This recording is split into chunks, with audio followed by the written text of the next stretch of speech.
ओम श्री गणेशाय नमः। शिवो गुरुः शिवो देवः शिवो बंधु शरीरिणाम शिव आत्मा शिवो जीवः शिवादन्यन्य किंचन। भगवान शिव गुरु हैं, शिव देवता हैं और शिव ही समस्त प्राणियों के एकमात्र हितैषी एवं बंधु हैं। शिव ही आत्मा है, शिव ही जीव रूप से प्रतिष्ठित हैं, शिव से भिन्न कुछ दूसरा नहीं है। आप सभी को ज्येष्ठ कृष्ण पक्ष अमावस्या वट सावित्री व्रत की हार्दिक शुभकामनाएं। वट देव वृक्ष है। वट वृक्ष के मूल में भगवान ब्रह्मा, मध्य में जनार्दन विष्णु तथा अग्रभाग में देवाधिदेव शिव स्थित रहते हैं। देवी सावित्री भी वट वृक्ष में प्रतिष्ठित रहती हैं। इसी अक्षय वट के पत्र पुटक पर प्रलय के अंतिम चरण में भगवान श्री कृष्ण ने बाल रूप में मार्कंडेय ऋषि को प्रथम दर्शन दिया था। प्रयागराज में गंगा के तट पर वेणी माधव के निकट अक्षयवट प्रतिष्ठित है। भक्त शिरोमणि तुलसीदास जी ने भी संगम स्थित इस अक्षयवट को तीर्थराज का छत्र कहा है। संगमु सिंहासनु सुठी सोहा छत्रु अक्षय बटु मुनि मनु मोहा। इसी प्रकार तीर्थों में पंचवटी का भी विशेष महत्व है। 5 वटों से युक्त स्थान को पंचवटी कहा गया है। कुंभज मुनि के परामर्श से भगवान श्री राम ने सीता एवं लखन के साथ वनवास काल में यहाँ निवास किया था। हानिकारक गैसों को नष्ट कर वातावरण को शुद्ध करने में वट वृक्ष का विशेष महत्व है। वट वृक्ष की औषधि के रूप में उपयोगिता से सभी परिचित हैं।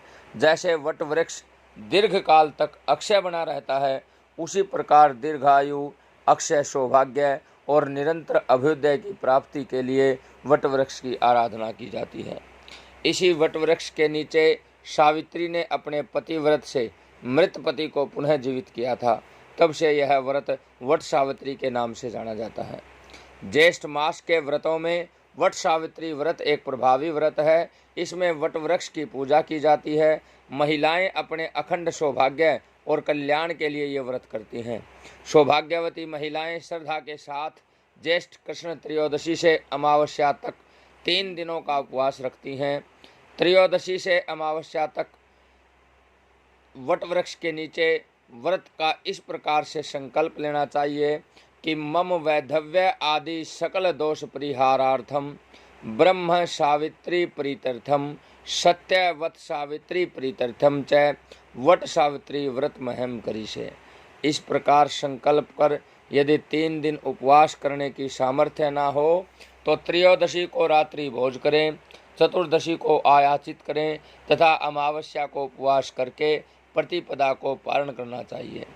अमावस्या को एक बांस की टोकरी में सप्तधान्य के ऊपर ब्रह्मा और ब्रह्म सावित्री तथा दूसरी टोकरी में सत्यवान एवं सावित्री की प्रतिमा स्थापित करें। वट के समीप यथाविधि पूजा करनी चाहिए। साथ ही यम का पूजन भी करना चाहिए।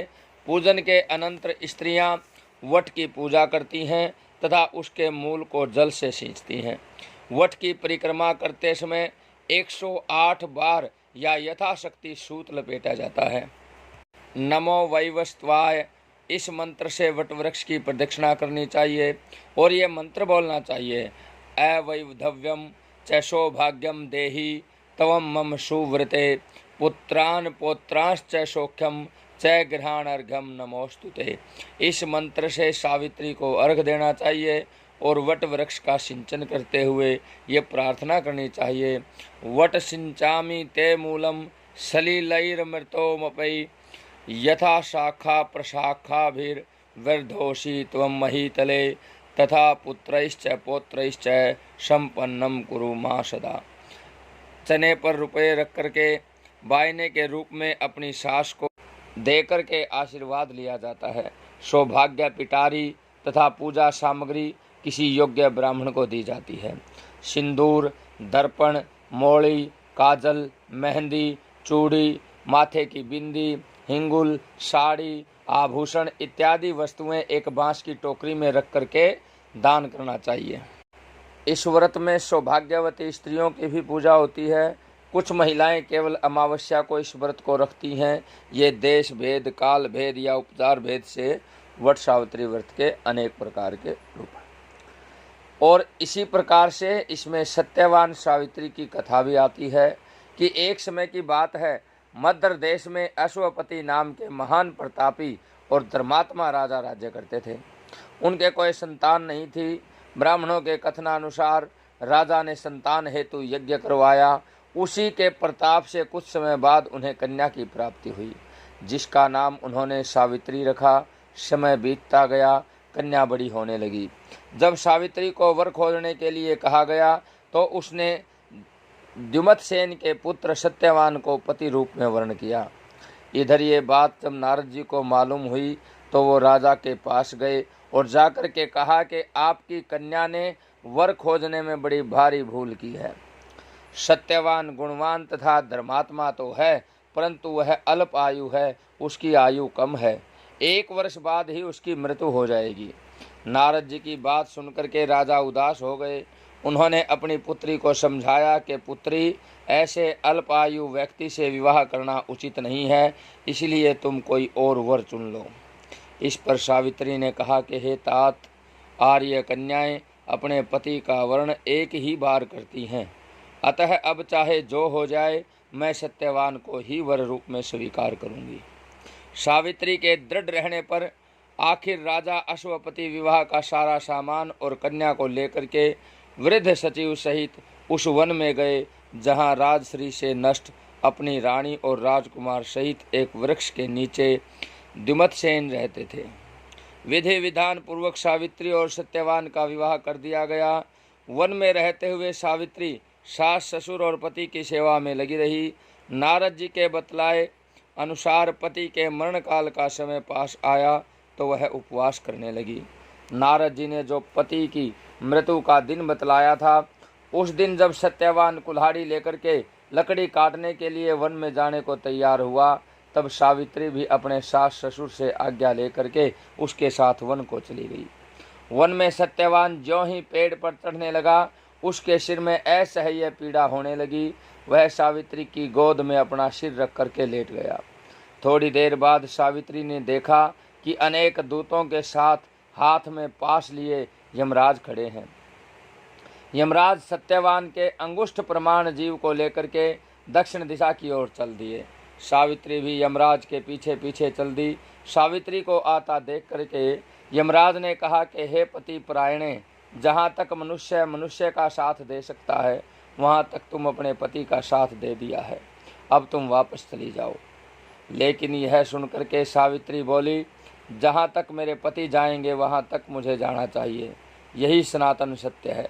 यमराज ने सावित्री को धर्मपरायण वाणी सुनकर के वर मांगने को कहा। सावित्री ने कहा, मेरे सास ससुर अंधे हैं, उन्हें नेत्र ज्योति दें। यमराज ने तथास्तु कहकर उसे लौट जाने को कहा, किंतु सावित्री उसी प्रकार यम के पीछे पीछे चलती रही।